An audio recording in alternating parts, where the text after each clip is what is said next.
Quarter. Said at quarter time that there was a battle of the defences. Will certainly continue to be that throughout this second term. Defences from both sides seem to be content to play in front. They're running back in numbers. They're working back there and getting some supply of numbers at the ball, and then running it through the midfield, only to be breaking down at the other end. And it's happening at both ends of the ground. So we're set up for what should be an intriguing second half of football in the Foundation Cup Grand Final. It's half-time and the Eagles are 2-5-17. They lead Central District 1-3-9. You're watching all of the action live on ABC Sport.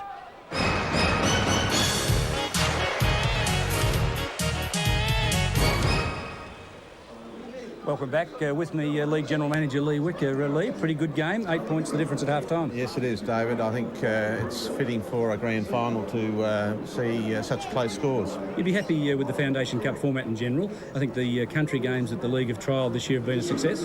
They certainly have, David. Last weekend, of course, at Port Pirie, we had 4,500 people at that ground, and I think that's indicative of the interest of playing matches for premiership points. By and large, I think the competition's been terrific this year, but there is a few things that are unsettling a few of the clubs. For instance, the Future Directions Committee, the football, has made their report. They've tabled it, but you haven't as yet tabled it to the clubs. Why is that? Why haven't the league clubs been given that report yet? Well, David, basically the report was only handed down to the Commission last Tuesday.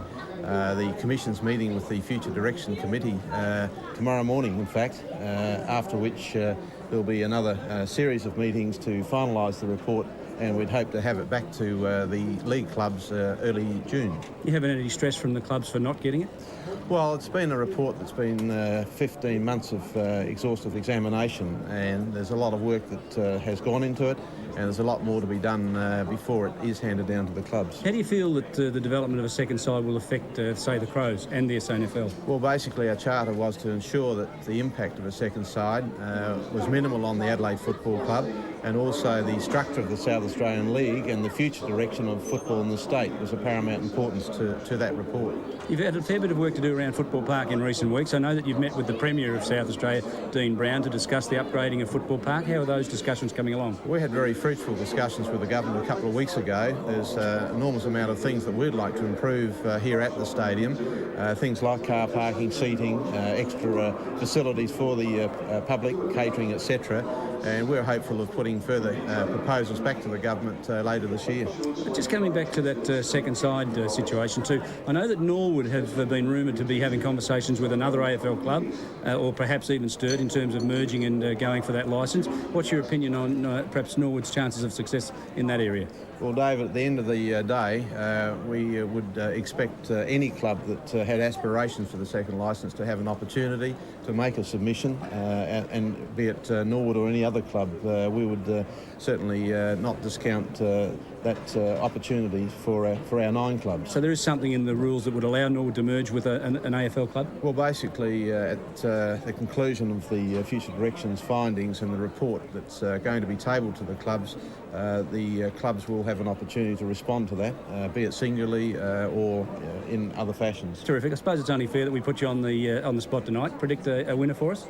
Look, I just think the way it's going at the moment, it's going to be such a close game, and I think less than a goal will see the result, and I wouldn't predict that at this point in time, which team it might be. Well, let's see if you're a fair judge at the end of the night. Remember, of course, that during 1994 we've seen terrific marks in South Australian National Football League, and here are just a few of them.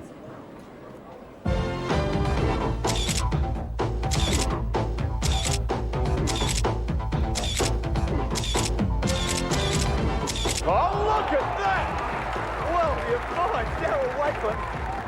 That's the biggest jump. He can go to the Olympics with that for a high jump. Over half forward, the kick is good. In the way, Jake! Stuck out his mitt and stuck. Puts it up towards the front of the square. Simmers! Yes! yes! Score 10 for the forward roll as well. Away he goes. Oh, look at that! Oh, that's a mark. The That's a umpire mark. said no. Well, to hit the ground. What a meaning. Well, I've got to say, if he'd taken that, it's the mark of the year, and it would have been the undisputed mark of the year. 55 metres long bomb, getting down there and taking a spectacular mark is Spear. Oh, that was a good mark by Spear, one that had to be taken. It's a long kick by Mellor. Simister, no! Billicallia's come in. This is a spectacular mark from the side. They've been on fire. Big mark again from Woosnam. Well, they play tall, don't they? Front of the square, they need a big goal! Schumacher! Unbelievable! What a sensational catch! Under pressure. He did nothing for a half. Nothing. That's the mark of the year. Have a look at that. Wasn't that a big mark? And what a wonderful call. How's your larynx? I haven't recovered. Haven't been left alone over that. It was a great mark, wasn't it? Particularly in the dying seconds of the game to steal the victory. And that mark cost West Adelaide a chance to be out here tonight, Mark. Yes, it did. It was a terrific win, though, wasn't it, by Westies? And they went one step further last week against the Eagles. They're right back on the track. They're in the 5, and they're a dangerous club. Beware all the big-time players in this competition. There's the premiership table. I guess the significant things are that Central Port and Glenelg are all locked away in second spot. The Eagles are clear, 7 wins, 1 loss only. West are in 5th place with 4 wins. Sturt and Norwood, they're a chance. North are improving, and South, I'd have to say, almost out of it. Yeah, no doubt about that. Let's not write them off completely, but gee, they're struggling, aren't they? OK, round 10, Norwood and Glenelg at the parade. That's the big game that the ABC will be covering next week. Your tip there, Neville? Oh, it's a tough one, that one, isn't it? It's a tough one, isn't it? No, look, at Norwood Oval, the only reason I'd go for Norwood, I won't be believed, is simply because I think at Norwood Oval they play it so well. At Adelaide Oval, Sturt take on West. And Sturt are improving. They just can't quite crack it. West Adelaide are hot. Yeah, no doubt about that. I get the feeling that West Adelaide might continue in its good form. Central and Port Adelaide at Elizabeth. That'll be a beauty. Yes, it will. And Port Adelaide, they're a bit angry about what they've been through over recent weeks. They got back on track in Port Lincoln last week. And at Woodville Oval, the Eagles take on South. And South, they've had a dismal run. Shielding under a lot of pressure.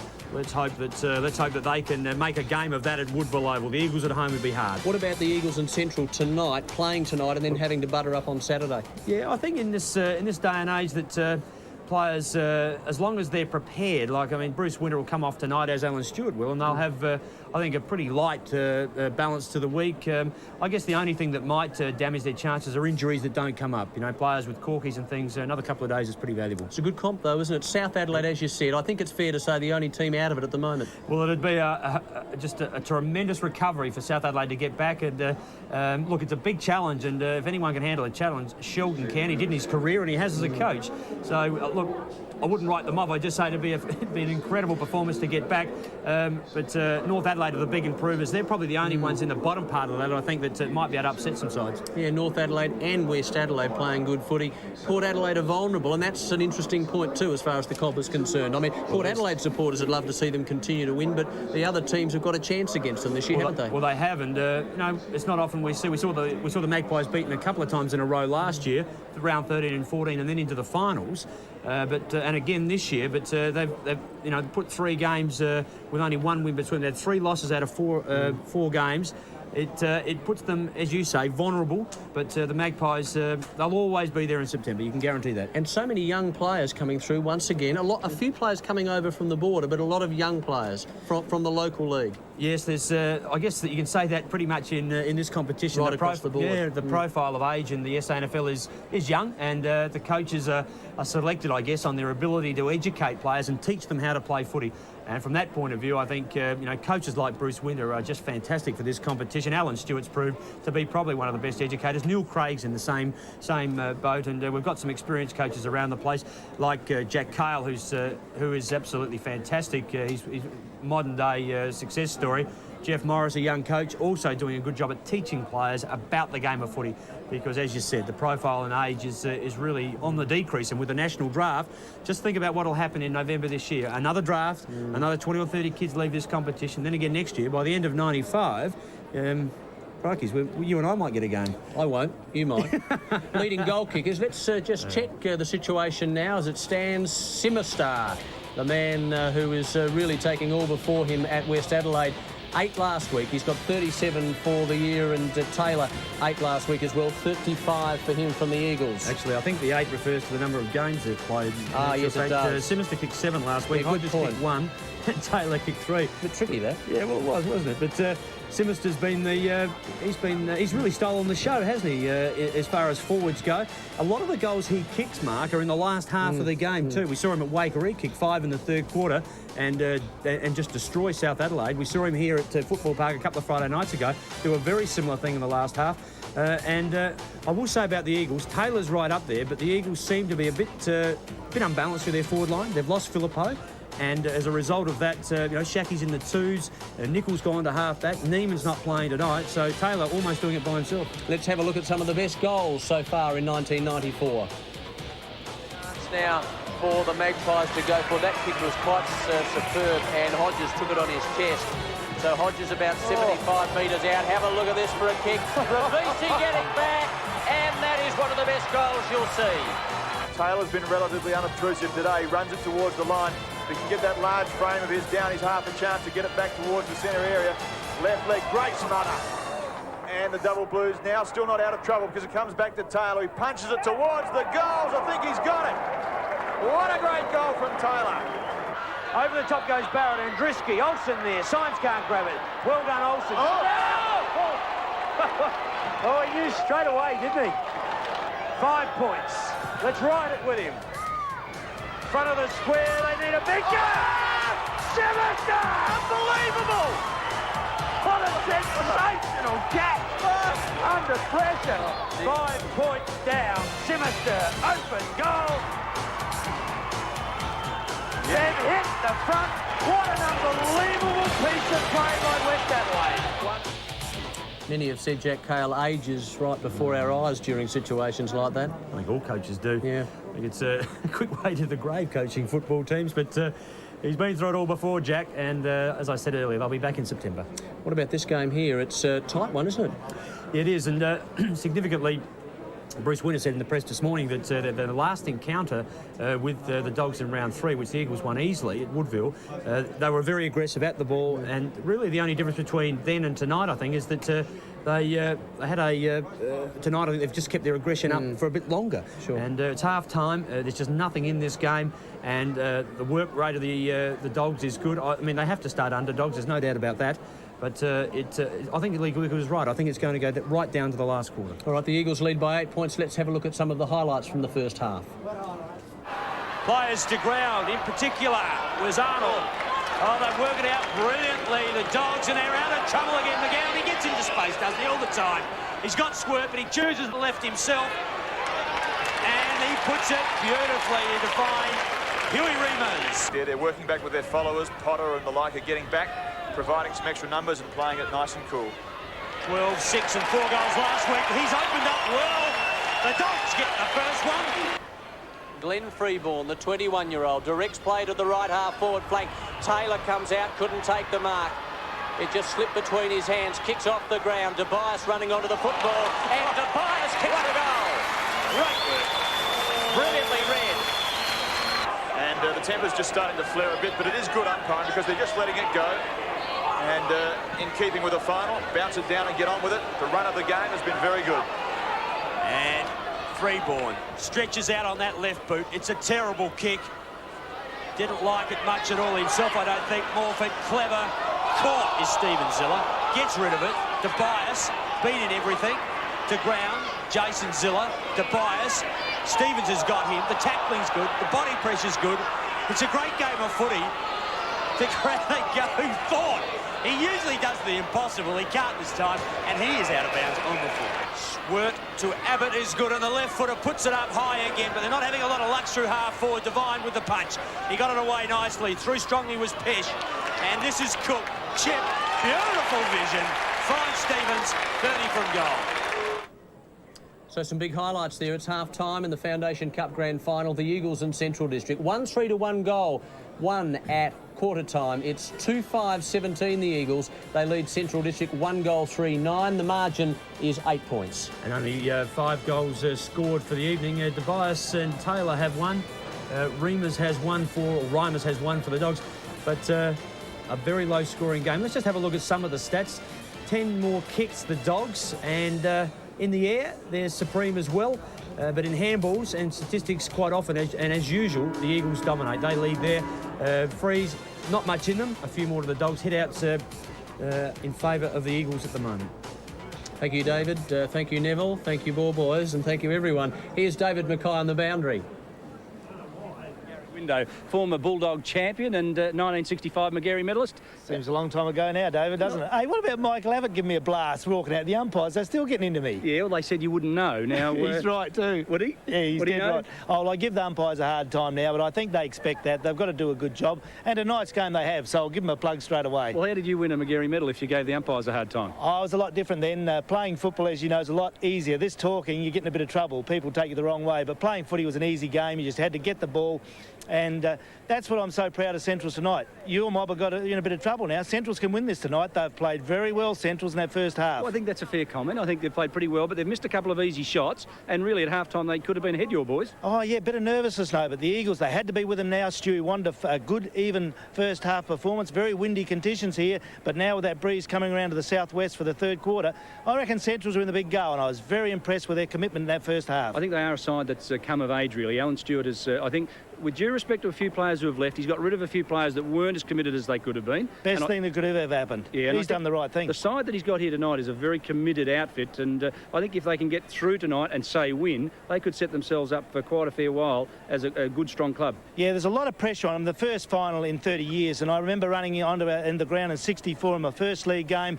Big time for us, and you were thinking even then, I wonder when we'll ever win a premiership. 30 years on, we still haven't. There's a lot of old Centrals players here tonight they'll be wishing the Dogs on, and the way they've played tonight, we think there's a chance. They have played. Look, Stewie's got blokes that want to play for the club. If you don't want to play my style, tick off. Hey, Gary, he's a local. I'm that excited. I think they can do it. I really do. Tell us, you never played in a final, let alone a grand final. You won a Magarey medal. Would you swap your Magarey medal for a chance at a grand final? No worries about that. Any of us would love to be out here tonight. I get excited just being out with you tonight on the ground. Footy park, the lights. What more can you get in footy? And we've got a chance of beating the Eagles. Good stuff for Dogs. Now tell us, are you enjoying your commentary with the radio? Oh, absolutely fantastic. I would have been lost if I couldn't keep an involvement, and the commentary is absolutely sensational. And you still enjoy your involvement with Central? Oh, terrific. Like, I've had my ups and downs with the Dogs, but once you've been out there and played with them, and now we're all waiting to succeed, I just damn well opens tonight. Your enthusiasm's pretty infectious, Gary. You've almost got me believing that the Bulldogs can win tonight. Tell us who you think are your best players. Oh, look, the centreline players for Centrals. McGowan's had a wonderful year. He'll go close to the Magarey medal. I know that's putting pressure on him, but I'm not worried. He's played that well. Girdham, a wonderful leader, could be any of our top sides for Centrals. Potter's been a great acquisition. They're doing really well there. If they can get Richardson and the centre forward and Ingerson right in the game, they'll run away with this. Righto, Gary, give us your prognostication. The Bulldogs by how far? They'll just win, but they'll win, and that's more important. All right, well, there's the comment. You heard it from Gary Window himself. He's now travelling with 5AA. He travels in to interstate now, and the reports from Melbourne and Sydney are they've never quite met anyone like him. He's enthusiastic, isn't he? He's absolutely infectious. He did captain the Dogs for the first 6 games in 1964 in their inaugural year when Ken Eustace was waiting for his clearance to Central District from West Adelaide. And he also coached them for a couple of years, then went to East Canberra and coached. So he's always been in footy. He loves it and he loves being involved. Well, David, we need characters like that, don't we? Like a Teddy Whitten. Hey, he's a terrific character. I'll tell you what else he's done for me while he's down here. He's thrust this Central District 30-year almanac into my hand by Robert Laidlaw, and he said, Macca, just let everybody know at the end of the night this almanac's going to be out of date. He said, we're going to win a flag tonight. They'll have to reprint this thing. He's the only bloke I've ever met that can actually out-talk you. Actually, he is. It worried me, actually. I'm going to go and talk with him later. It's a worry when that happens. That could be a long talk. In fact, our producer's on his way to see him. I don't know what that means, David, but no, I think you're right. It means I'm out of a job again. I'm back on the dole line. What do football commentators do, Rocky, when they're finished commentating? I've no idea. Obviously, you do, though. Well, I know what ex-players do. They become commentators, and if you're not a commentator, maybe you do some coaching. When they sack you as a coach, you become a commentator. It's a bit like the back pocket player that gets left right out, isn't it? Well, we all might be in a bit of trouble if But let's get back to the game for a second. Tell me, in your opinion, the centre-half forward position. I think they're a little bit unbalanced without Filippo, without Neiman. Taylor's doing it alone, David. Well, I think the Eagles are just falling down across that position. They've lost all their big men. Schwartz is out from centre-half back. They've had to recast their defence. Not badly, mind you. They've lost Negri out of ruck. That means that Nicol had to go into the ruck, and they're missing his movement at centre-half forward. Sam Filippo, I saw him sitting up in the grandstand just a few moments ago, and I said, son, if you weren't a thug, you could have been playing here tonight. Now, wouldn't he have been right, the recipe? Now, I'm not saying that Kennedy is doing a bad job, but he's not got the size and the experience in the position. I think he's a far better defender, but this game has come down to a battle of the defences. What about the defence of Central District, David? It has been outstanding, particularly Potter and Green and fellas like that, and Windsor. I think Gary Window already covered that, and yes, that's been their forte all year, hasn't it? Their ruck roving and centre line division has really run the ball out. They've been winning out of the centre, and that set up their big victories. All right, thank you very much, David. David Mackay down on the boundary. There is Ray Windsor. Things about to get underway here at Football Park. The second half of the Foundation Cup Grand Final. Stay with us right throughout the broadcast until around about 10:30. And to take up the call, Stephen Trigg. Thank you, Mark. The umpire holding the ball aloft to get things moving is Tim Pfeiffer. Michael Abbott is his partner. Potter being manned up in the centre. He was particularly damaging through the first half. From the left of screen is Arnold. From the right it's Nicol, who's been swung into the ruck to try and give them some drive. Schwarz first there, couldn't do anything. Decisive with the ball. Hands and knees work in there. Tottenham fires out the reflexes. Very good. Zilla. Kennedy, a little bit of time. Gets some run to the northern end of the ground. Good looking pass. Taylor. Play on. The umpire said it was touched. Wheels around on the left leg, but doesn't come back far enough. That breeze on the boundary side is still swirling around, and it's still coming from over the grandstand from left to right as Taylor saw the goals. And tell us, Steve, a tip. Well, I'm a bit like Lee Wicker. I'm not sure I can pick it from here, but I might go for what people would consider a bit of a roughie at the moment. I think Central have an enormous desire at the moment. It might see them through. OK, well, it'll be an even clash. There's Taylor, head down, and he's going for possession, but it beats Potter over the line. So, minutes into the third quarter, 2-6, the Eagles. The Dogs are 1-3, so only 3 goals scored here at Football Park in a half of football, in a grand final. Quite unusual, isn't it? Tottenham, great handball, finds Zilla into the open goal, but it's touched. So, a disappointed Eagles fan and a more disappointed Jason Zilla. He's emerged, of course, as one of the Eagles' very best players. He's come out of Stephen's shadow, in a sense. Jack Odie medalist last year was Stephen, but he's lining up on centre wing. And brother Jason is starting the roving duties. Great take by Reimers. Eagles lead by 10 points. Reimers now from the half-back flank up toward the wing on the far side. Rogers, one of the favourites for the Magarey medal. Here's Freeborn. Back he goes to Rogers. Over the top. Chance now for number 22 for the Eagles as Sean Ballin's playing in his first game. Free kick sorted out. And it's going to go Central District's way. Roger Girdham, their captain, kicks to the wing on the far side. Schwartz couldn't control it. Rogers likewise. Opportunity now for Nicol. Short one, past Reimers. Well done though by John Abbott. Freeborn and also Girdham out of bounds. And Freeborn, isn't he a player that's emerged for the Eagles? 7-5 to date tonight, and what a handy defender. Ingerson, Nicol finally Schwarz, gets his hand to it. Pesh can do nothing. Players to ground, that swirt, play on, pays. Pushes the Eagles forward again, but in the way, and doing it pretty well is Damien Arnold. Kennedy with him, and the big fella, he's pretty athletic, isn't he? Certainly is. He can get up, and that he can play in the ruck takes an enormous burden off of Central. They can put Ingerson to centre half forward. Makes an enormous difference to their balance. Well, and I agree with you there. That's a very, very good point, because for so long they've been trying to make a little bit too much of Ingerson, haven't they? And they need to clone him. Maybe they have. As Stevens tears forward. Oh, the kick. He had every opportunity, but he fluffed it. And at the back of the pack, lurking was Richardson, and he should have got it to him. It's amazing how much we're seeing of this, isn't it? That defenders are leading the attacking players to the ball, and it's as a result of 3 goals, as you say, on the board so far. It's amazing. Eagles lead by 10 points. Green attacks the ball and it's out of bounds. I guess that comes with confidence and experience, though, doesn't it? Just to not worry so much about your opponent, but read the flight of the ball. Well, they're attacking the ball, and as you saw there, Spear was 10 or 15 metres in front of his opponent.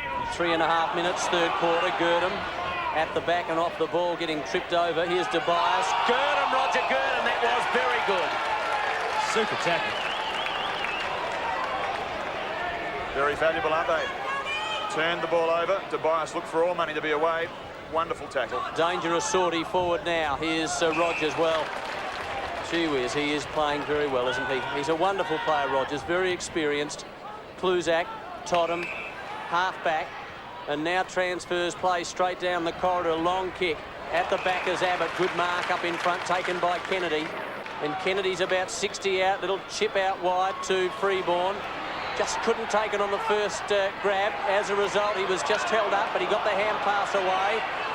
Ballins over the top he goes, pays. Right forward pocket. Nothing much coming out of this. They're really struggling. Here's Morfitt round the corner. Can Taylor take a big mark? No, he can't. He was besieged there. Here's McKinnon. And McKinnon was clearly tripped and will get a free kick in the back pocket. Indeed he will. He's been a good player tonight, Marty McKinnon, hasn't he? 8-7 to Cook. Little left footer. Number 6 puts it up high. Ingerson. Before invitations, Rogers read well and short. Totham, badly put, under pressure, off the ground go the Eagles. There are a chance it's a loose ball. Morfitt stays close to it. He's outplayed by Arnold. The big fella Tobias in to help. It's a loose ball. Players converge. Kennedy goes out the back door. Around the corner, Cluzak. The kick was poor to Stephen Ziller. Thorne, cleverly, but not clever enough. Windsor held. Free kick. Bulldust, says Taylor, and that won't do you any good at all, son. You like that? What did he say? Bulldust. Have a look at him. Here he goes. Again, the advantage of being first to the ball, isn't it? Give yourself the best chance of the ball and the best chance of the free kick as well. Windsor. He's having a big night out, isn't he? Look at him, just going and going and going. Just might have held onto that a little late. That was an interesting effort. One of my kicks. Not that good. No, Herrera got it back, couldn't believe it. Got it from Rogers. Now McKinnon onto the wing. Chance for the Eagles again. Here's Ziller, caught, slung off the football. Schwert. Can they set something up here? McKinnon back to Schwert, both with long sleeve Guernseys, as you can clearly see. Good kick.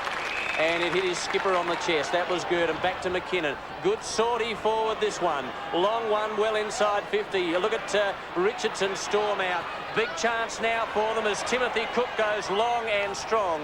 But it's, unfortunately for Central District supporters, offline, out of bounds, left forward pocket. And the value of being able to kick straight. Don't forget Saturday, Norwood take on the Bays at Norwood. 4:15 live, and then at 5:30 the footy show. Make sure you join us. In the pocket, I was going to say earlier, just the value of Cook not being able to get the ball accurately over 20 metres on the left foot. They could have been having a shot for goal. They turn possession back. Funny old final, isn't it? Just 3 goals scored so far. But it's probably indicative of the just the aggression and the. I think if there's anything come out of this as far as Central are concerned, is that the game plan is obviously for numbers, for pressure, aggression, tackling at the body, and it's worked well for them. Do you think something will break? Well, not if you don't drop that coke over there. There's no doubt that side that can get a couple of goals break in this game will blow it wide open. Central District were apprehensive at the start. Despite the fact they can't get their noses in front at the moment, I still feel as though their balance is pretty good. Swars clears. Kennedy's underneath it. He'll try and stop it before it goes out of bounds. Cleverly left it behind. And the boundary umpire closes on him. Pays encourages him. He hasn't been too bad at half forward. It's also fair to say that despite that nervousness before the game, there was a genuine feeling amongst the Bulldogs that they really felt that the Eagles could be beaten. That was a nice throw at the back door, wasn't the umpire seen it? They genuinely felt they could be beaten. I think that was by virtue mostly of the fact that West Adelaide, that's just a little flick pass, not bad, that West Adelaide knocked over the reigning premier on Saturday. Yes, and that's, they're no longer unbeatable. Not that they ever were, of course, but certainly given the Dogs some confidence, and they know just to stay out. There's another throw, and that too was seen by everyone. And the Eagles aren't happy with it. If we've got that, and we have, let's have a look. Watch his hands. Well, it's quicker than I can see. Throw. And with the footy, is Hanley. Short. Oh, great courage to get back there, and he did it pretty well. That's Ballins. And with the footy now is Stephen Ziller. Great smother hit. What a big occasion for Ballins. First game, this was a great smother, wasn't it? A number of players in their first game, 3 for Central District and 1 for the Eagles. It's a big night out for them. But what value those 1%ers, the smothers, the tackles and so forth. Central District, one of the very best sides at it. Still 10 points in it, would you believe? 2-7 to 1-3, the Eagles lead. And you're watching this Foundation Cup Grand Final right around the state.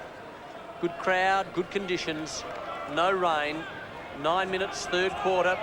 It's the reigning champions up against Central District, who have never played in a grand final before. Here's Schwerth over the top, looking for McGowan in the back. And this very good centreman will shoot from about 45 metres. He is a very good centreman. He sits himself across the middle of the ground well, and when Central District come out of defence, they will regularly use him. And just on the odd occasion gets a little foray into the forward lines as well. And he's a good, courageous mark. And if he can finish this one off, it'll be very important for Central. Had a great season, hasn't he? There's the kick from about 45 metres, and the umpire has a good look at it and then indicates that it's a behind. So it's 1-4-10. They creep closer. The Eagles are 2-7-19. The margin 9 points. And one of the interesting statistics to glean from this game is that to date Central District have 20 free kicks. The Eagles have just 9, and that includes 7 straight this quarter for Central District. So they're doing something right, aren't they? Getting in front, first to the footy. And this is Arnold. He puts it back in high. Wouldn't they love someone to take a catch?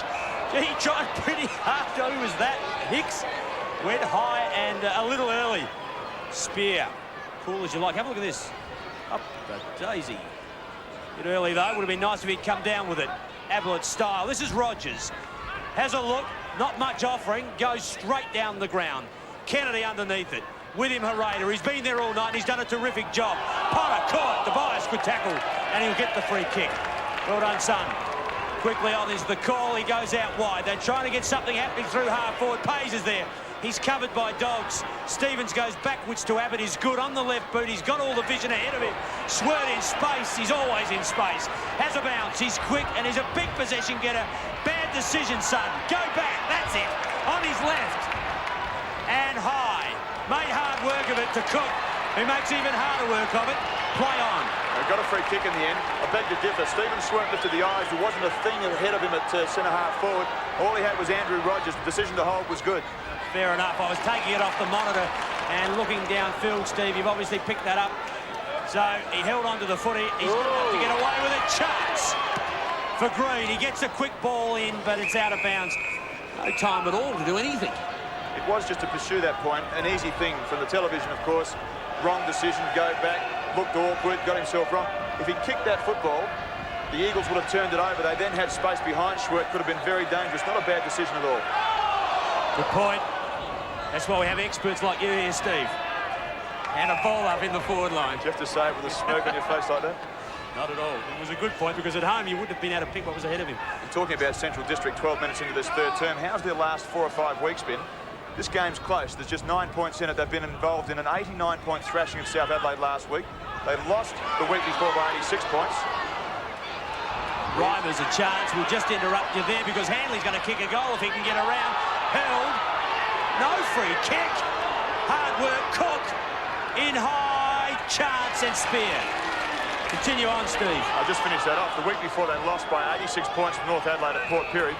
The week before they beat Sturt by 90, and the week before they beat West by 88. So they're not involved in too many close games, are Big they? margins, aren't they? Stuart Nicol relieves the pressure. Nicol kicks toward half-back. Finds Kennedy, who cops one a little high there around the face region.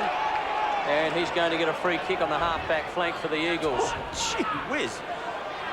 It's a solid knock, wasn't it? He's okay, but that's a shade lucky. Just might be a bit dazed there. So Mark Kennedy, who captained the reserve side into the grand final, a successful win for them last year. In the reserves, big mark over the top taken by Wakeland. So Central District now rebounding from half-back. There's Wakeland's kick. It's a ground-covering kick too. At the back was Rogers.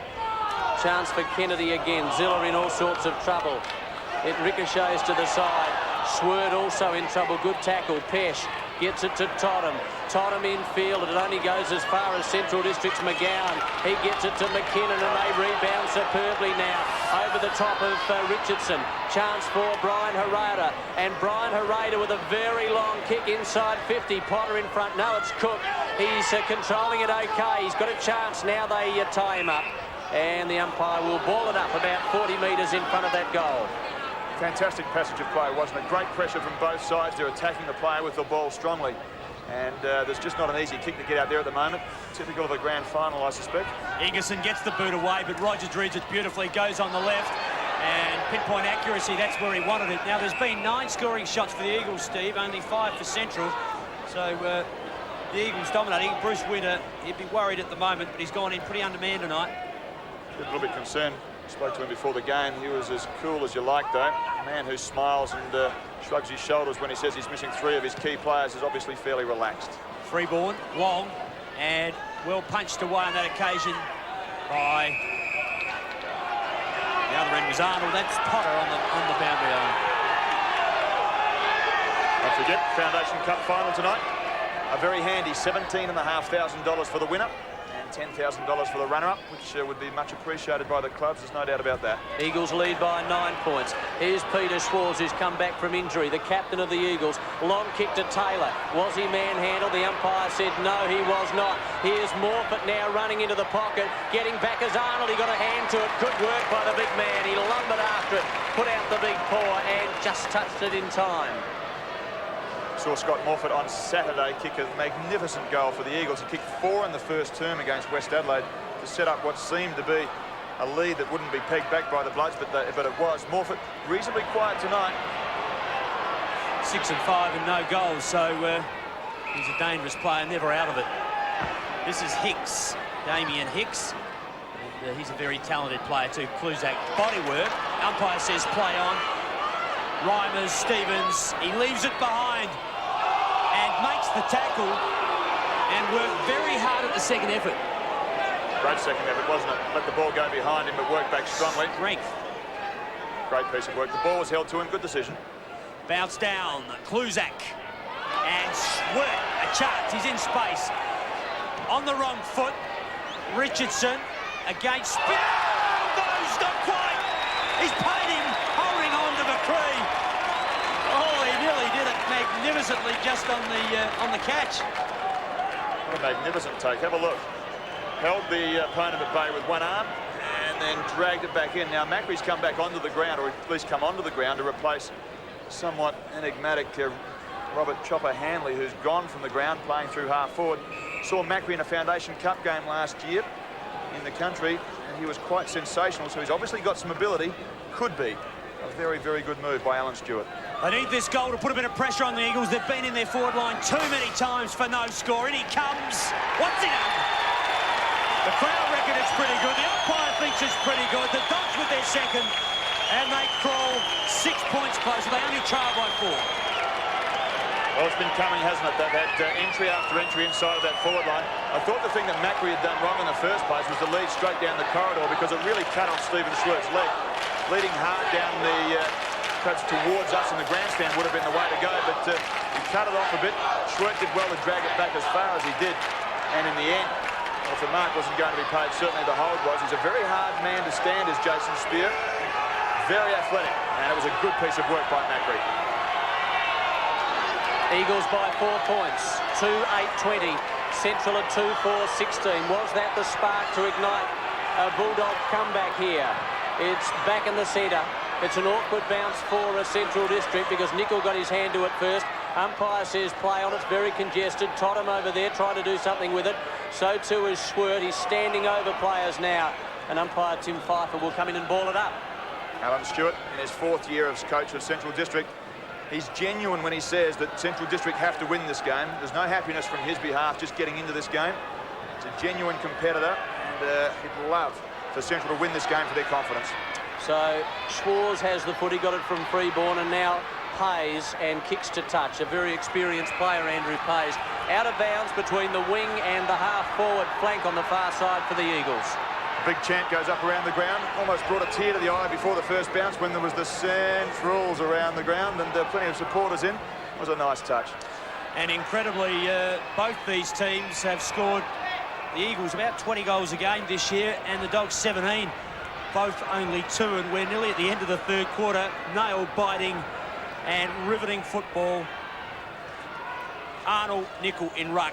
Totham gets it to ground, pays with an opportunity, loses the footy, gives it up McGowan, over the top, the runner's cooked. Forward they go, the crowd scream. They want a dog bark, up he goes, Macri, can't quite take it, the ball to ground, Rogers there, bodies in, tough as you like, Devine, spear the runner. The Eagles go the other way just as quickly, at the back. Zilla, not quite, not paid. He's paid it.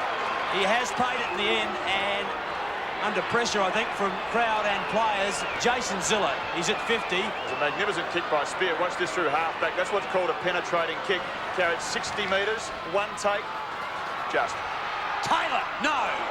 Ball over the line, pressure and more pressure until the players get pretty frustrated. Taylor there, he's only kicked one, that was in the second quarter. And what's he got for the year? He's got about 35 for the year out of 8 games, so he's averaged 4 or 5 a game. Eagles by 5 points. Ray wins it to the far side. Schwert, ultra fit, very good wingman. Between the half-back and his normal spot is the wing. This is Cook. So Central District gradually moving the ball forward. Nicol getting in best position. Put his big telescopic arms up, couldn't control the mark. Zilla gets the hand pass away. Totham, now Pesh running through the wing on the far side. Stevens, oh, well done. He really rode the bump superbly there. Here is Schwert, short chip pass down to Remus territory. Keep going, no. He got himself into all sorts of trouble. A chance now for Central again. Here's Green on the 50-metre line. A high kick. It's all the Eagles, though. And getting back and taking a mark is Kluzak, I think that is, in defence. Some of the entries are hard to take, aren't they? Playing at full forward or in a forward pocket will be nightmarish. I know that there's some pressure through the middle of the ground and through half-back, but gee, some of the entries haven't been very clean or very easy to take. Harada and Kennedy. Harada wins out. Beautiful smother to Bias. Holding the man, not so. A chance now for Kennedy, and he pops it up and pops it straight out of bounds on the full, if you like. So, in replay. Not a bad take off the boot, was it? Just absolutely sensational. I think the only other time I've seen a player do that was Robert Odie, when he was playing for Norwood many, many years ago. Around the corner, they're into attack. Reimers is there. To ground go the Eagles. Freeboard, intercepted. Reimers can't. Spear, he's been solid. He's been a good defender tonight. Pays, uses his body and does it well. He wins it 1 out against Stevens on this occasion. What a great contest those two have had on odd occasions tonight. Around the body goes Jason Zilla. He puts it in high. Arnold, spoilt by Taylor. Mop up Windsor. Potter through the centre. Chips short, and McGowan at the back. Beautifully taken. He read it well, didn't panic, went on quickly. A chance now for Cook. Open goal. Oh, he's butchered it. Opportunities in a low-scoring game. Crucial. Well, he did everything right. Clean take. Got himself straightened up. And I thought it was just the right thing to do. And then he spewed it off the side of the boot. It wasn't good at all. Here's Spear to the far side. Nicol, the big ruckman's taken a mark on his chest. 4 points the difference, 2-9 to 2-5. It is a thriller here at Football Park. There's Nicol's kick. At the back is Harada. Also Arnold picks up, and it is three-quarter time here in this grand final at Football Park. The Foundation Cup grand final. Let's check the scores. The Eagles are 2-9-21, Central are 2-5-17, and the margin, 4 points. What an amazingly low-scoring game of football. Just 1 goal again that quarter, and it was scored late in the term by Macri after a wonderful piece of work through half-forward. But really, it's hard to work out just why it is such a low-scoring game. Only from the point of view of good defensive work from both sides. Stevens on screens had a wonderful battle with Pays on centre wing. There have been many of them all over the ground. Great game. We're really set up for what should be a marvellous finish. 2-9 the Eagles, 21. Central District at 2-5-17. The margin is 4 points, and the Foundation Cup grand final is with you, of course, on ABC Sport.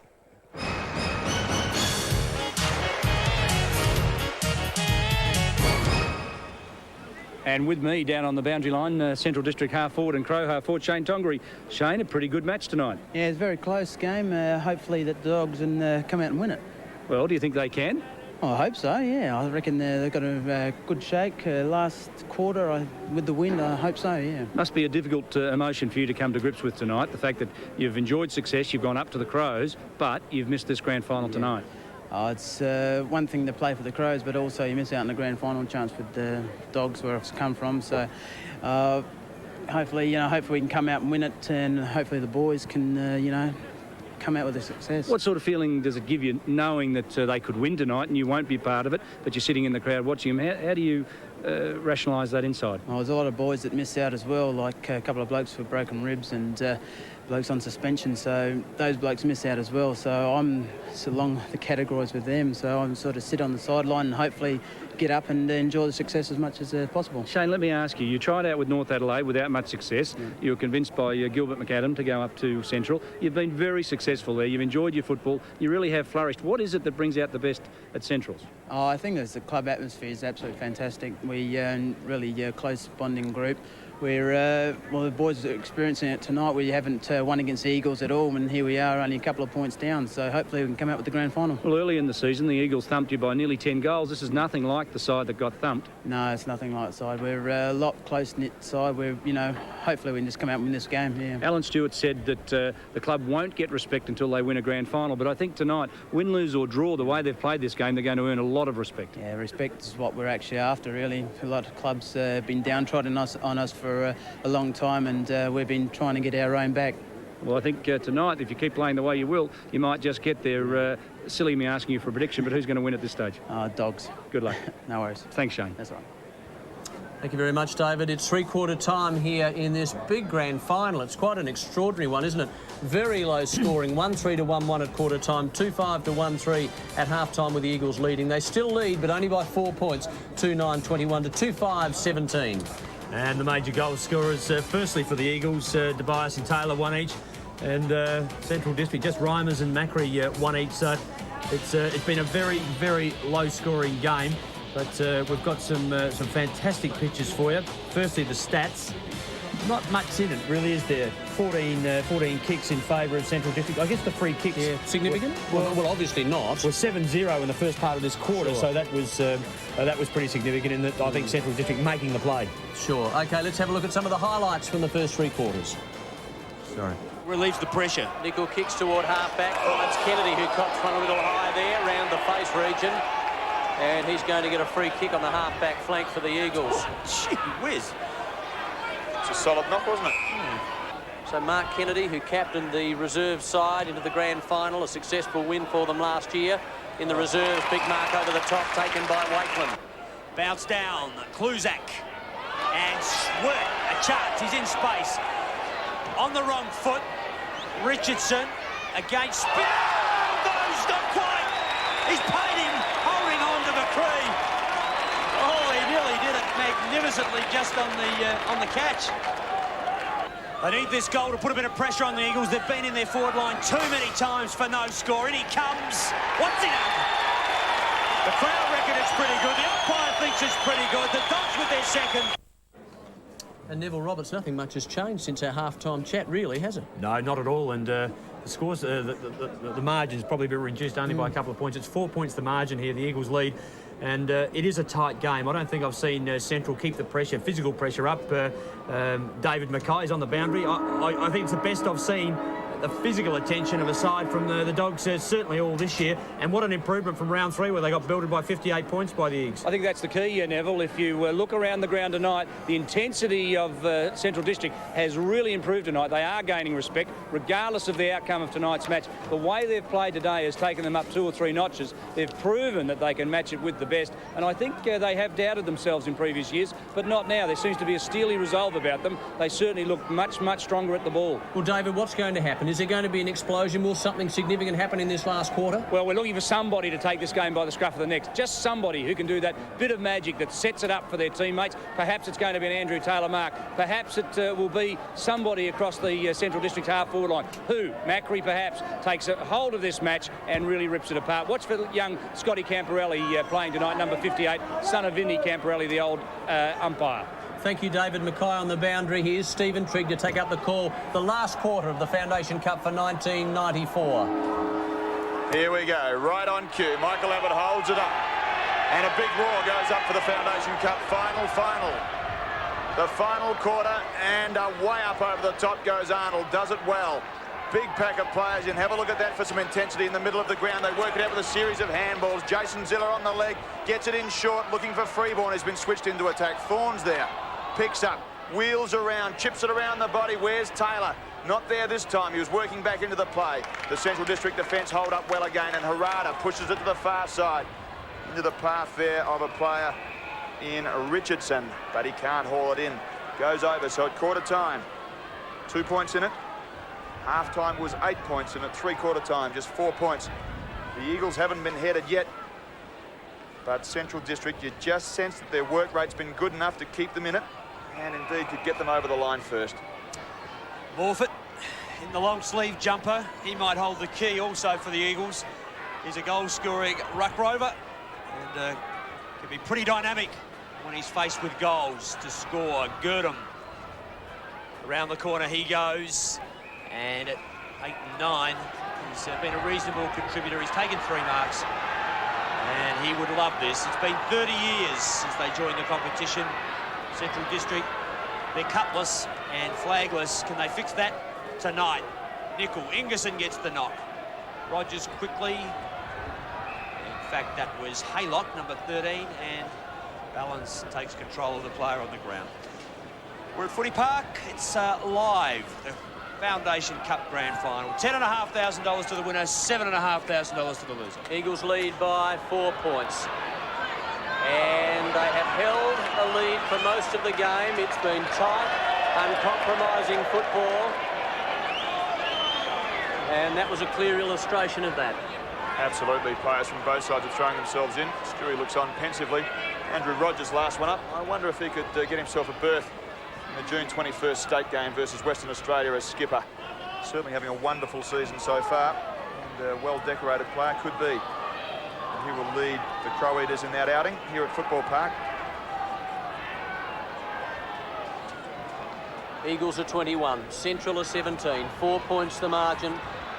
Haylock onto the ground for the first time. Good tackle at the back though by the Central District player. They've got a bit of a chance here. It was Richardson who did that good work. Now Ziller away from the half-back position. Kicks towards centre half-back. Oh, big chance here now for Craig Cotter. Long kick by Cotter. And Nickel getting back. Craig Cotter, make no mistake, it's not Craig Potter. They're different players. Craig Cotter from Salisbury Reserves last year. Oh, Stevens! Plays on, bolts it back in. What a sensational grab, but he's offline to Rogers.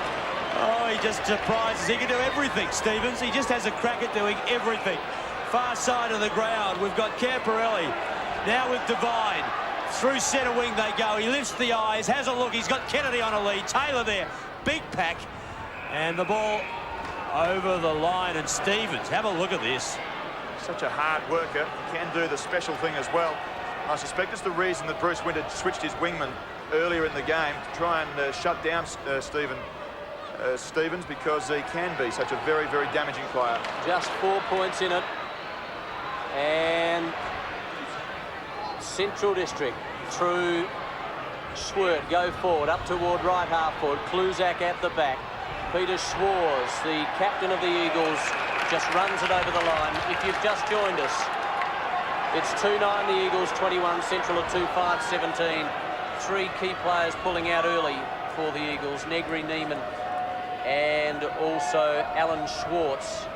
And that has made a difference, there's no doubt about that. Here's Ziller, left half forward, Taylor. Well, he didn't get into the air, Ray Windsor did, and the free kick is going against Windsor. It's going to Taylor. Arnold just throws the footy back to him, so Taylor a long way out from his customary position. And back there is Freeborn at the moment, being checked by Wakeland. So Taylor's a long, long way out. You probably can't see the goals from there. He just goes short to Ziller. This is Jason. And now Jason kicks to right half forward, but the mark is cut out by McGowan. The Eagles have put Freeborn to full forward. When Taylor lifted the eyes, there was just nothing there. The ruckman had worked back, so no options available. And Abbott lost it. They won it the hard way just by putting pressure on. They turned it over. Pays, big jump from behind. That was Windsor. This is Thorne. Pressure everywhere. No easy kicks out there at the moment. And the Dogs smell it. They're going for it. The Eagles a little undermanned, a little unbalanced, and feeling it is showing. Keep in mind the Eagles in this same fixture last year were in the same position, weren't they? And if they hadn't won a grand final, they were desperate to win it. The sense at the moment, the Centrals are just the same way. They need a lucky break, probably. Well, their work rate's excellent. It is.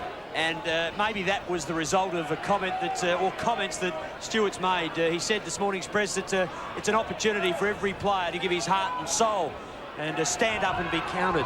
And pretty stirring from a guy who doesn't talk like that very often. Still 4 points the margin.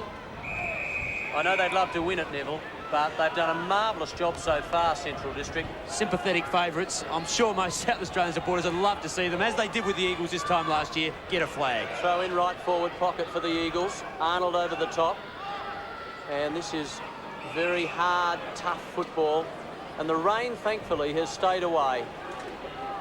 There was forecasts for rain. It's been a little windy, a little cold as well, but it's been terrific football. And once again, a fine advertisement for the local competition. Not a lot of goals, but it's just been tough football. So the Eagles still hold on to this narrow lead, 21-17, and we've played 6.5 minutes. So the next goal in this low-scoring game, absolutely vital. Held on to Morford. Too high. Balance, charge, pressure. Green caught, held on to. So that was seen. So the Eagles miss one. The Dogs have got it. Magnificent smother in the middle of this. Look at this. David Green put his body over it. It hurt a bit. It was a necessary smother because that ball was well on its way. 10 more free kicks, or 11 more free kicks Central than the Eagles at this stage. This does a reflection on umpiring, maybe, just a reflection on how determined they are. And beautifully read Arnold, he plays on. He's got Wakeland, he's got alternatives everywhere. This is Swirt. Doesn't he play deep? He is so fit, he covers so much ground. The kick is good, and he finds centre field Brian Arada. He goes on with it. He's got in space. Ryder's the wrong way. Swars interfered with and gets the free kick. The skipper. Short chip passes on. Kluzak. And Kluzak now from the half-back flank. Kicks beyond the wing up toward right half forward. No mark taken by Kennedy and loses control of it out of bounds now between the wing and half forward. Bruce Winter a little worried. Screaming instructions. You don't see that very often.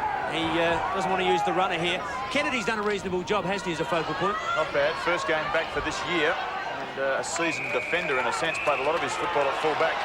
Competitive at centre-half forward. Probably not the answer, but in the absence of those tools, they really needed him there. He's had 9 and 5, taken 4 marks, so not a bad outing for him. Eagles are 2 goals, 9-21. Central at 2-5-17. Another ball up, centre wing, western side of Football Park. Good crowd in. And the Eagles lead by 4 points. Foundation Cup action live on ABC Sport. We hope you're enjoying it. It's been an absorbing duel. McKinnon got it across to Swerve, who's tackled superbly by Rowan Thorne, and it's a free kick to Thorne. Great tackle, wasn't it? Right on the boundary line, perhaps in the action of tackling has spilled out of Stephen's arms, but well rewarded, good tackle. He's a talent, Thorne. Taylor from behind.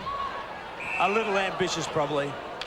And a ball up. So an interchange, Steve.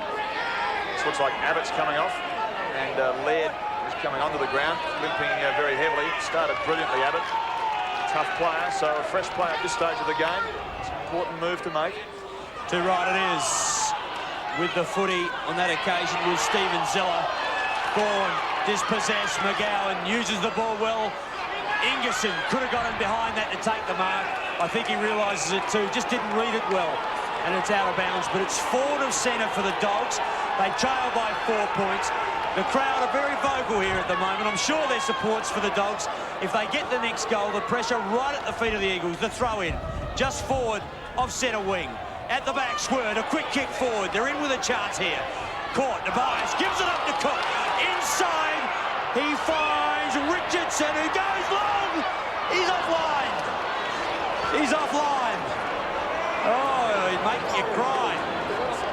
It's his first kick. He's had 4 handballs, though. The margin's reduced to just 3 points. Magnificent handball by Cook, wasn't it? Gave him every chance. Another opportunity missed. They might not get too many more, Central. They need to make the most of them. Here's Spear from the northern end of the ground. Nicol was the target. It's out of bounds. Wasn't touched. So Stevens will bang this back in for Central District. It's a high kick. Ingerson's got his eye on it. He's in front. Was he pushed out of the way? The mark has been taken to the back by Schwert. Stephen Schwert just stood back and took a chance and took it on his chest. Rogers says it was touched. They're never paid, though, are they, like that? Impossible to tell whether they are touched. Now, this Stephen Schwert is one of the most important kicks that you'll have. He had plenty of them on Saturday in a 6-goal haul in Central District's thumping against South Adelaide at Adelaide Oval. 13 and 9. He's had a good night out, but I suspect that of all of those 14, this is going to be his most important kick. This for the lead, Stephen Schwert. An important one, 35 metres, drop punt, long kick. No. He's missed.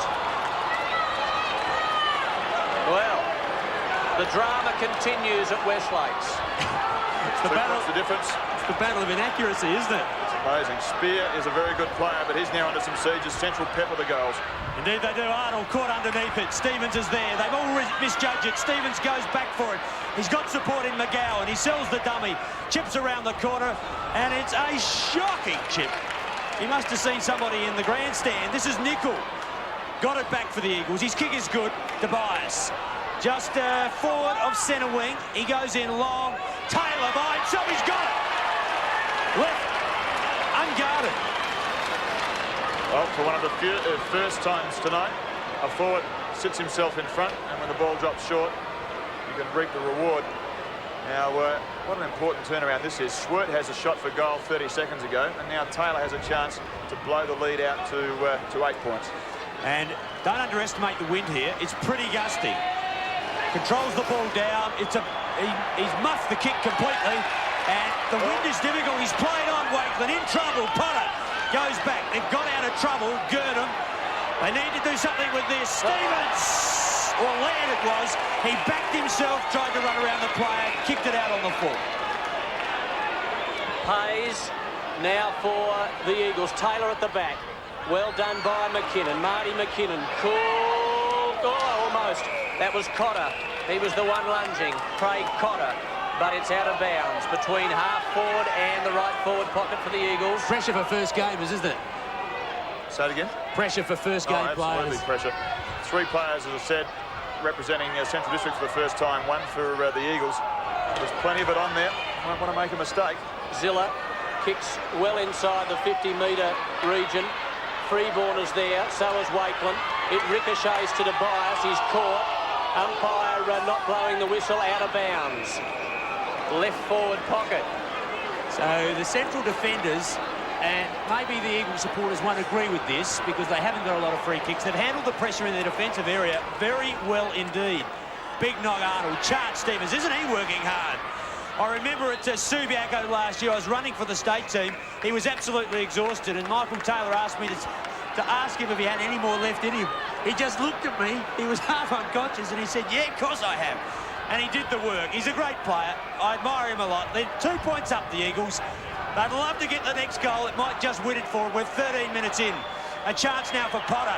He taps it to the line. He had nowhere else to go. Andrew Taylor seems to have a free rein through the forward line at the moment. He's been let out of that goal square. Freeborn's still sitting down there. He's being marked by Wakeland. Taylor's just roaming around. It's a cool and calculated supporter. The situation doesn't dictate that sort of approach, I think. Away they go now, the Dogs. They go over centre. Sitting behind Divine. Beautiful take. Hanley. In he goes long. He wants Richardson or Macri there. He's interfered with. No call. Ball on the ground. Macri's still there. They're holding it up. Spear wants the free kick. He won't get it. Oh, yeah. It's heart attack material. Well, I was looking at Tim Pfeiffer, then the umpire, Neville. He was waiting and waiting and waiting, and he finally blew it and said, I'll have it. Indeed he did. Down they go. Centrals is the call. Nicol, a chance. Cook will beat Zilla there. He does. Loses his feet. Holds it up. In comes support. And just nothing easy. Players get excited, but eyes only for the ball at this stage. It's not bad, Tim Cook. He works very, very hard. Kept that ball in the area and has given them another chance. You're watching this spectacular game on ABC Sport right around the state. Here's Cook. Nicol smothered it. It ricochets out wide. Good commitment there. All the Eagles now with a chance. Here's Morford. Slips it across to Peter Schwarz midfield. Over he goes now to the dangerous Pays. Pays about 65 metres. Taylor, yes! One of the most important marks in the context of this game. Just that little bit extra, haven't they? Windsor backed himself, and as you saw when he came into the picture late, he'd made a shocking error by getting inside and underneath of the ball. Taylor played it well. Here he is. 1 goal to Taylor. He now has 2 goals, and all of a sudden, the Eagles are 3-9-27. They lead Central 2-7-19, and the margin out to 8 points. Tell me, Stephen, why Windsor wouldn't run straight at the player? Where do you think the ball was out? Where do you think Taylor was? Well, he'd give it a free kick away under those circumstances, wouldn't he? Well, he's run everywhere but where Taylor is. Certainly the contest could have been better in the end, but if he ran straight into him, it was going to be a free kick for sure. Taylor might be the hero. 3-9 plays 2-7. You wouldn't believe those scores if you weren't here. Cook, we're watching it live on ABC. Kennedy, they go forward again. Cambrelli, he goes in long. He's kicked it. The Eagles will win another one. Well, a bad kick was your first one up, is it? I can't recall him having one before now. Look at this for an exit. Just that little bit extra. They keep barreling it forward. Jason Zilla's always calm. Kennedy, who's done a reasonable sort of a job. And this one from 50. Low and strong. And straight over the top. It's made the Bulldogs' job very, very hard. We've played nearly 17 minutes into the last term. Remember, 20-minute quarters and time on. Scott Camparelli, you might have made a hero of yourself.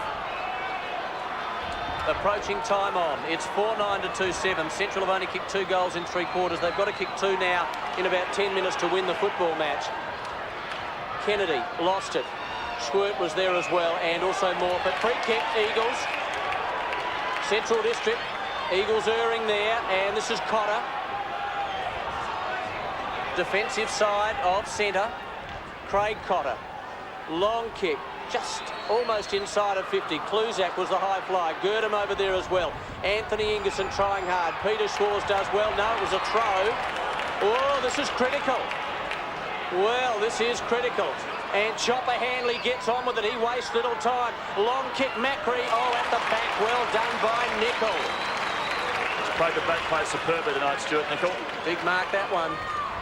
It was a great mark, wasn't it? And I agree with you there, Steve. The Dogs need Ingerson to get into this game and get into it quickly. They need McGowan to get around the footy, and they just have to keep getting the numbers to the ball. They're certainly not out of it. Potter's there. He gets a bit of a hand on this occasion. McGowan's got it wide. Hanley now has a look. Chips short, and he's found Stevens. He's put one hand up. He lost it. Charles Green, he's given away the free kick. Oh, and it's hard to be critical of Stevens. He's been a super player all night, and 25 metres to boot. Gee, they looked promising there, didn't they? Central District. Well, Stevens must have lost that because it wasn't a difficult mark, Mark. So, the Eagles away from half-back. Kick up toward right half forward. Down there is Kennedy. Now Pays. 50 metres out. You need a long kick, Andrew. That's exactly what you've given them. It's close to the line. It's out of bounds. Left forward pocket. Wakeland just getting a hand and a foot to it. So, fans pretty nervous. But obviously not an Eagles supporter. They'd be feeling pretty comfortable at the moment. Sitting on a 14-point lead. So 3 goals. Be hard. They've only kicked 2 for the match. Wakeland. Marty McKinnon. Been a good player. He ran a whole lot of yards, but wasn't pulled up. Cook under a lot of pressure. He's got Eagles all around him. They're doing more work, the Eagles. And finally, we talked about it earlier, who would crack first, and it appears that the Dogs just unable to go with the Eagles in these last few minutes. 30 seconds to time on. You're watching the grand final on ABC Sport right around the state. There's a good tackle by Andrew Pays on Craig Cotter. No, well, it's going Cotter's way, so a bit high. Yeah, it's a bit high, and look, they're still in it with a chance, but they just haven't had enough up forward to look dangerous. Here's Cotter's kick from centre wing towards centre half forward over the head of Rogers and Nicol. Handley, ricochet straight to Rogers fortuitously. And away go the Eagles again. Long kick by Sean Ballins, who's playing in his first game. What a big moment for him. There's Craig Cotter again. Good crowd. I get the feeling he's a Central District supporter, just looking a little despondent at the moment. And Stuart Nicol, how good him tonight, Mark. He's been superb, hasn't he, in defence? Marked everything. And just support all the time to buy us a throw. So McKinnon will take it. He wants to get on with it quickly, or Gurdon will get it. The skipper of the Dogs. Into time on. They've waited 30 years. It probably won't happen tonight, but they're not far away. Stevens puts the Dogs forward. He's under pressure. He'll go again. Macri will be into your picture shortly. He's out there with Spear. Stevens there to help. He does the work pretty well, Spear. Gets it along the ground. Stevens just goes and goes and goes. Make an ever-ready battery out, he could. And if anyone should applaud a player tonight, the Dog supporters should applaud him. In picture, just a real goer. 14 points. The Eagles lead. It's worth 10 goals under normal circumstances. Stevens and also Taylor. He made no effort there, Taylor, and Stevens was looking for the free kick. And maybe a bit unlucky not to get it. So time well and truly ticking away here at Football Park.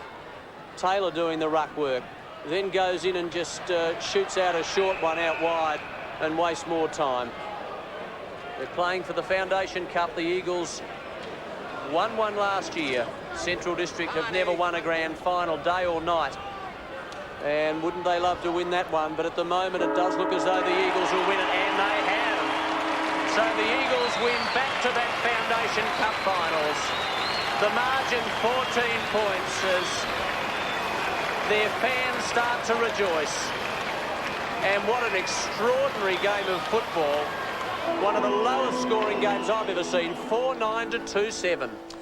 Yes, you wouldn't have before the game put any money on this game only attracting something like 6 goals. You would have thought that they would have been true to their statistics. The Dogs usually kick up around 15 to 20 goals. The Eagles 20 plus during their averages on this season. As they celebrate the Eagles, they've good reason to, because they went into this game a little undermanned. They lost Schwartz, Neiman and Negri before the game, all their big men, and they had to rely on Peter Schwartz coming back into the side from injury. They had a couple of first gamers, and on the boundary line, Stephen Trigg has for us. Magnificent feeling down here, and Bruce Winter, congratulations, you must be very proud.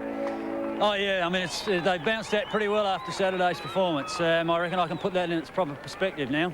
Absolutely. Now, listen, I remember interviewing you 12 months ago, and you were snaky because you felt that people thought that you couldn't win, and you thought you could. This time around, it's a bit different, isn't it? You were expected to win. Well, that's true, but what we realised was that Central Districts were in the same situation this year as we found ourselves in last year, and you know, to their credit, it was a fantastic game. I mean, I know it was low scoring, but I reckon that's one of the tightest games of footy I've seen for a long, long time. Absolutely. Why such a low score, do you think? Was it the pressure from both sides, good defensive action, or how did you see it? I thought the tackling from both sides was just superb. There was very few free balls came out. It was only really the 2 goals that we got quickly in that last quarter. It was the difference. 2 minutes of footy was the difference over a period of 90. It was just a fantastic game, really. Let's go back to that expectation. When people do expect you to win, I know you have tremendous faith in your players. Their outlook is obviously very good, isn't it? They keep calm, they keep controlled, focused. It's all very good from them. Well, it is, and maybe, considering what happened last year with the Foundation Cup win and also the final win that we had last year, maybe that gave us a little bit of an edge over against Central Districts. But judging on today's performance, I reckon they'll be around the mark at the end of the year. Bruce, absolutely, they will. Bruce, when you win grand finals, you don't single players out, but you lost some important players before the game. Stuart Nichol's effort and quite outstanding. Yeah, it was. I mean, we put a big onus on him tonight, and he was prepared to carry that onus, and I thought he did a superb job. And you're back in action on Saturday. What about the 3? Neiman, Schwartz, and tell me the other one, Negri? Negri and Chapman. Where are they placed? Well, we're not certain. We'll just have to find out Thursday night whether they'll be available Saturday or not. But the performance of the guys tonight is going to make it hard for them. Well, you look very pleased, and so you should be. Congratulations. Go and celebrate with your players. Thanks for talking to us. Thanks very much, Stephen. Yes, and very, very pleased, Bruce Winter. We thank him for his time straight after that win. And we'll cross to David Mackay for the presentations. Ladies and gentlemen, another Foundation Cup Grand Final, and this year it's the Eagles back-to-back. But I think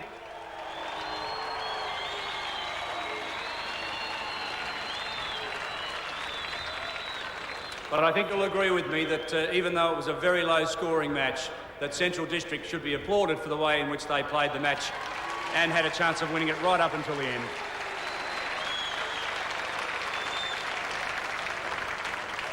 As you are aware, Foundation SA sponsor the Foundation Cup Series, and I'd now like to introduce you to Mr. Bill McCoy, the Chairman of Foundation SA.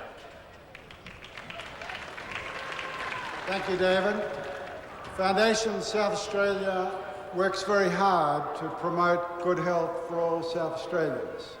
The Foundation is also an enthusiastic supporter of football in South Australia.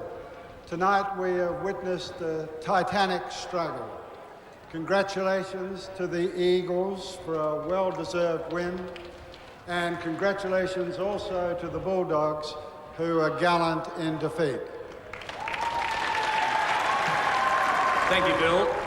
I'd now like you to present the $10,000 losers cheque to the Central District Captain, Roger Girder.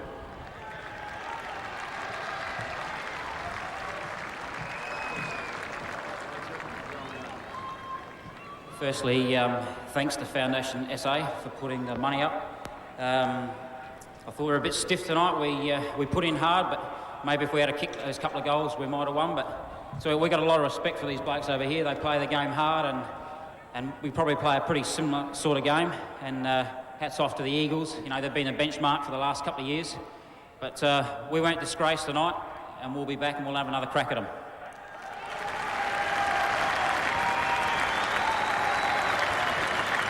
I'd now like to call on Barry Robran, former South Australian champion and current Foundation SA manager, to present the winning cup, and I'd ask Mr. Bill McCoy to present the winner's cheque to Peter Schwartz, the captain of the Eagles.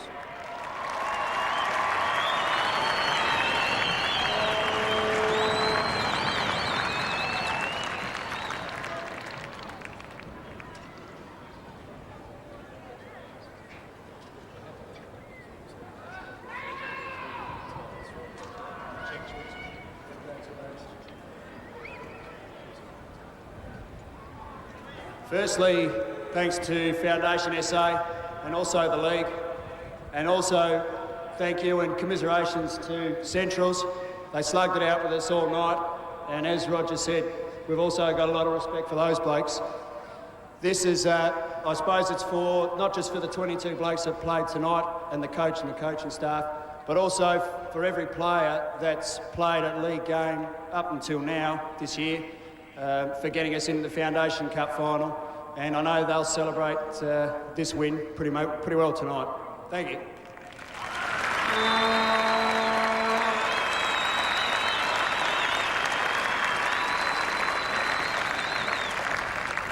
Thank you, Peter. I'd now like you to take your boys on a lap of honour, if you wouldn't mind. A lap of honour. Pete, you've earned it. Congratulations. A terrific result, and enjoy the night. Thank you again, ladies and gentlemen, for your participation. It's been a great game of football, and put your hands together for the Eagles winners tonight.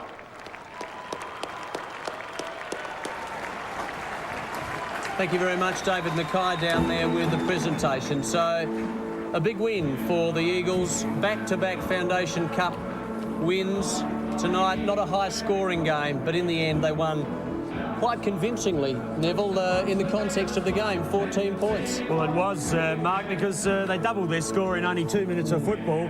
And as Bruce Winter said, if there was a feature of the game, it was certainly in how tight it was to get a free-running player, to make a play, make a conversion. And that's significant, and particularly in light of the fact that in round 3, the Eagles belted at Woodville, the Dogs, by 58 points. Now, they've become a very, very good side. I know the Eagles were a little bit depleted. They didn't have Chapman, Neiman, Negri, Schwartz, but all the same, it probably proves their depth. But the one thing Central got out of this thing tonight was experience. They've been here, they've suffered the disappointment, they'll be back again. Big moment for Scott Camperelli too, kicking that big goal. Well, he'll just never forget it, will he? I mean, running into the open goal, you'd love to get a little electricity buzz and find out just what was going through his mind. He's probably, I just hope it goes through, was probably what he said, and he did it well. He ran straight at the goals. He followed through, and he'll be a hero tonight. And a hero of the ABC footy team is David Mackay. Not quite, Neville, but I'm with one of my great heroes, Barry Robin. Barry, terrific game of football. It was very low scoring, but you really couldn't have asked for any more. David, it was a terrific contest in very difficult conditions, and I'm sure the 8,500 people that were here tonight would have really enjoyed the standard of the football and the quality of the contest. I found most enjoyable. Well, there's very few people better qualified to comment on the standard of play. Was there perhaps one or two highlights that you enjoyed out of the match? I think some of the individual performances, and they varied a little bit. I think players tended to come in and out of the game a little bit during the duration of the game, but I think that was probably maybe influenced by the conditions out here tonight. Very windy, very, very tricky, but I thought the two Zilla boys had their moments, and Stuart Nicol, I thought, was a pretty good contributor for the Eagles all night.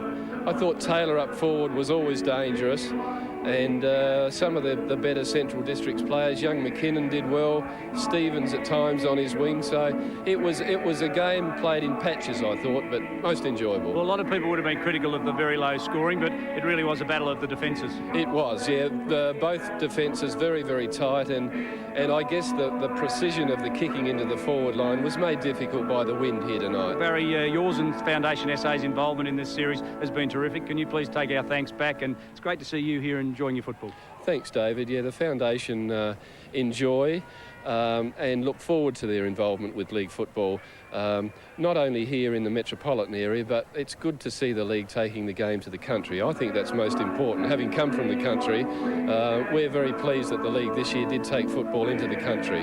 Terrific, Barry. Thanks again for your time tonight. Much appreciated. Thank you, Dave. Ta. Barry Robin speaking there with David Mackay. The quarter by quarters, and what an interesting tale they tell.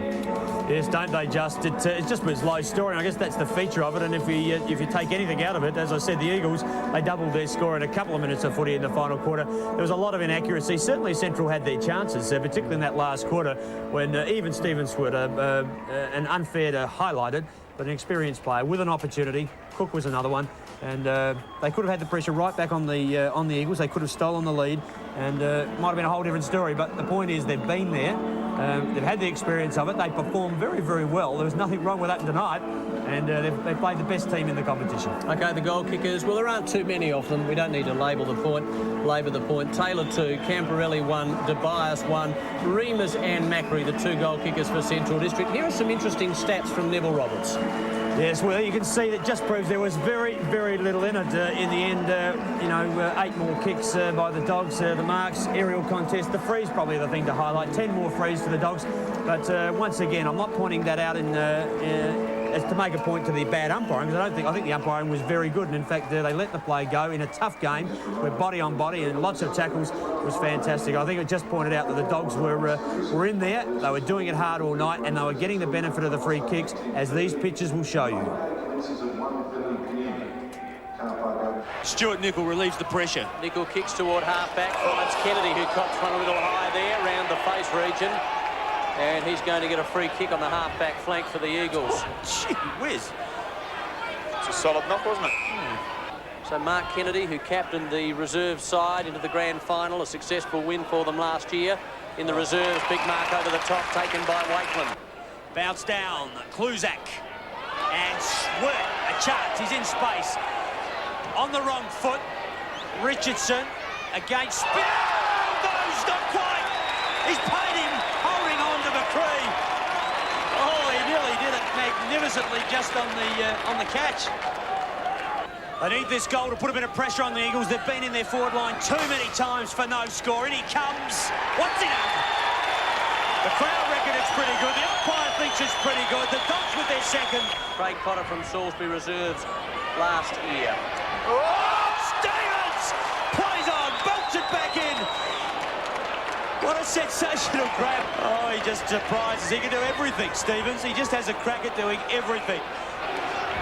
For Central District, it's a high kick. Ingerson's got his eye on it. He's in front. Was he pushed out of the way? The mark has been taken to the back by Swerve. Stephen Schwert just stood back and took a chance and took it on his chest. Rogers says it was touched. This for the lead, Stephen Schwert. An important one, 35 metres, drop punt, long kick. No. He's missed. Here's Cook, Nichols smothered it. It ricochets out wide. Good commitment there. All the Eagles now with a chance. Here's Morford. Slips it across to Peter Schwarz, midfield. Over he goes now to the dangerous Pays. Pays about 65 metres. Taylor, yes! One of the most important marks in the context of this game. Well, Taylor played it well. Here he is. 1 goal to Taylor. He now has 2 goals. 3-9 plays 2-7. You wouldn't believe those scores if you weren't here. Cook. We're watching it live on ABC. Kennedy, they go forward again. Cambrelli. He goes in long. He's kicked it. The Eagles will win another one. There's that goal by Camparelli. Not bad, is it? I said he'd remember it forever. It's on film. And we could probably get a cassette his way, I reckon. We've got an interview with Alan Stewart standing by. Alan's waiting patiently, but here's Stephen Trigg. Yes, thanks very much, Mark. With me is an elated captain in Peter Schwarz. And Peter, you were saying to me just a moment ago that it was one of the toughest games that you've ever played. Yeah, it was full on. Centrals came out, and we knew that we expected them anyway to come out pretty hard. They're a very physical side, and as Roger said after the game, they play a similar game to what we play. And just pleasing in the end that we finally could break through and get a couple of goals towards the end of the game and stitch it up. Now, I asked Bruce Winter about the expectation on the Eagles at the moment. The situation was quite different last year, where you were not the underdogs, but doing it a bit tough. This time around, expected to win. How do the players react to that sort of pressure? Well, we've made that a big thing amongst the players from last year, is that now we are expected to win. And the sides in the past, like the Port Adelaides and the Sturts of the past, they expected to win every time they went out there. And that's the attitude that we've got now, and hopefully we've fostered that amongst the group of players we've got now, and particularly the juniors in the club. And we saw an amazing game on Saturday. If I can just take the focus away from tonight, just for a moment. West Adelaide knocked you over. A complacency thing? I don't think so. I think, well, it may have been at quarter time. We were sitting there 7 goals up at quarter time, and we may have just sort of rested back a little bit. And Westies are the sort of side that if they get a sniff of victory, they grow an extra leg.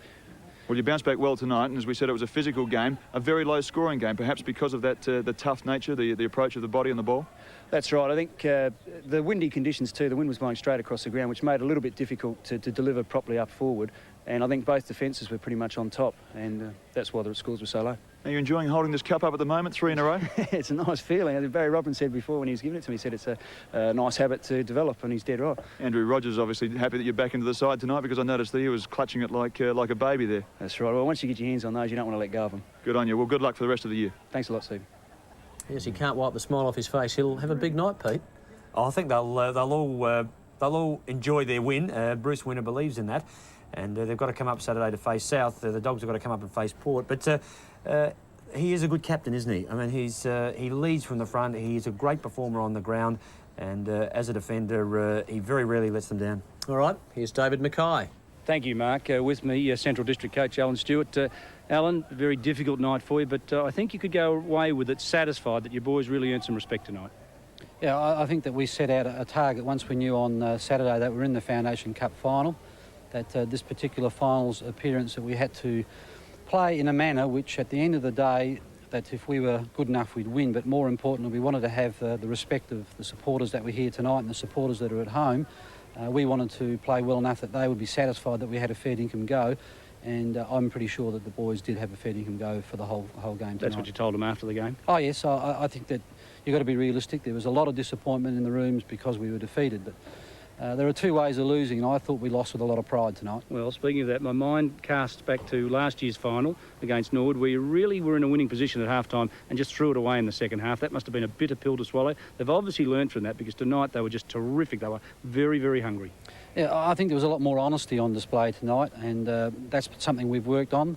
That a good, honest effort is what we're after at our footy club now. And yeah, we were disappointing in the elimination final, and Norwood outplayed us in the second half. We've just found a little bit more this year because we've got a group of people that really want to play for the right reasons, and that is to be part of a footy club that wants to play with honesty and commitment. And that was our trademark tonight. And I just felt we weren't quite good enough up forward on occasions to finish the play. And you know, that's the part of footy. You see your defence and your midfield work so hard, and you'd like to see your forwards finish the play, and we let ourselves down a little bit there tonight. Well, Stewie, I for one really respected the way you played today, and that's no consolation for a loser, but I think you've earned a lot tonight. Well, we've built something there, and our next 4 games of footy happen to be against Port, Norwood, Eagles and Glenelg, and we're looking forward to that challenge as well. Well, all the best. Thank you. Alan Stewart, and I spoke to him about 3 or 4 hours before the game. He said to me on the phone that he didn't think Central District were good enough man for man against some of the teams, but he thought they'd improved enormously with the amount of pressure they applied, the harassing and tackling that they'd done, and I guess that was shown tonight. Well, it's realistic, isn't it? And it was a feature of tonight's game that they were just at the footy all the time. They earned 10 more frees over the Eagles. They made the numbers. And, I mean, it's a cliche, but in football, it is the simplest thing to do is to get more numbers around the footy than your opposition. But you've got to work hard to do it. Andrew Taylor took a terrific mark tonight. It was probably the match-winning mark, but there's been so many marks in 1994. Have a look at some of these.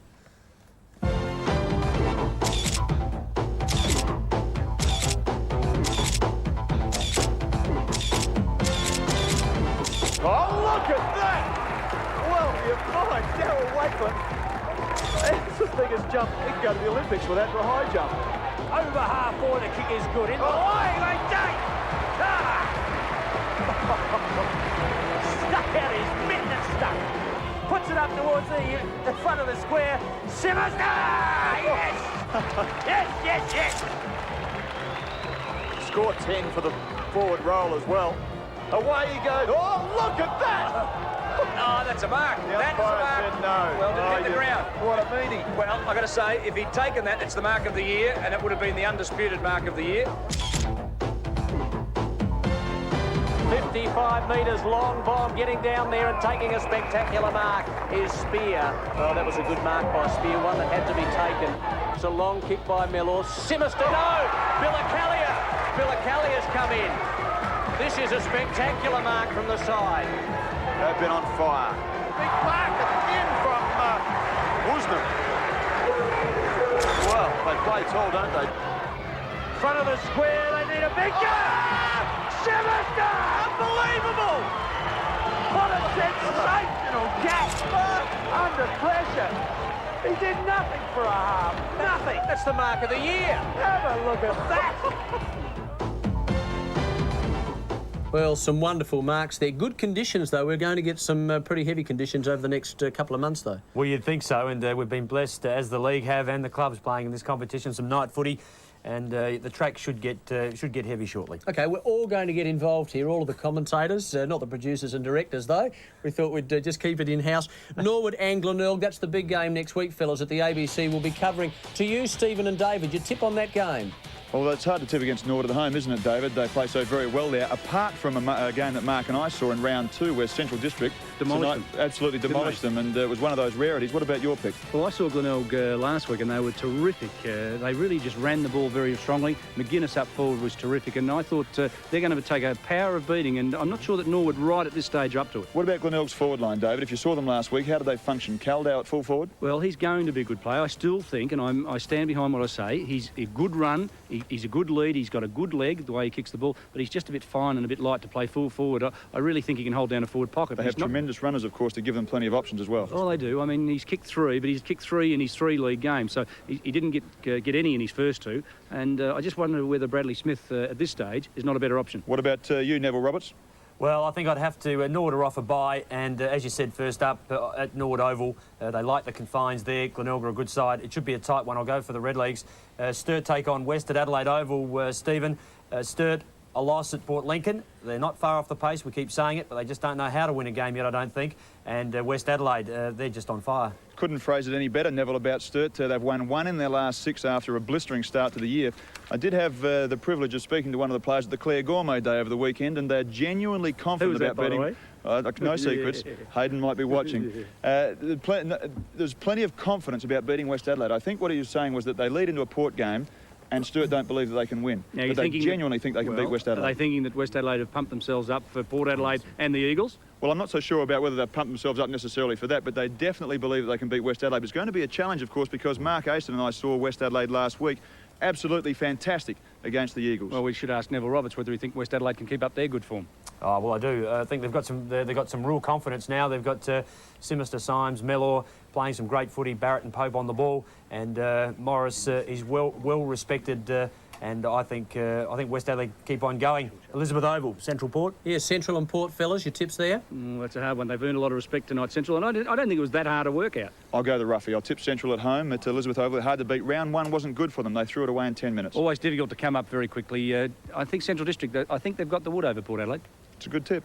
OK, and very quickly, fellas, we're running out of time. Eagles and South Adelaide. Your tip there and quick. Eagles, but just. Eagles and by plenty. Thanks, fellas. What a terrific night of football. Wonderful advertisement for the local competition. The Eagles winning back-to-back. And will they go on and win the day flag? Oh, well, my money's on them, and you won't get much better footy than we saw here at Footy Park tonight. And Andrew Rogers for the McGarry medal. Gee, there's a big tip around for him, isn't there? He's playing some great footy, isn't he? Don't forget Chapman. He's got to be in there too with a big chance. All right, thank you very much, Neville. That's almost our program. Don't forget, next week at 4:15, the football show. Should be a big game, that Norwood and Glenelg, and 5:30 on Saturday. All of the action with Neville Roberts, the ABC football show. Until we see you then, bye for now from Football Park. Good night.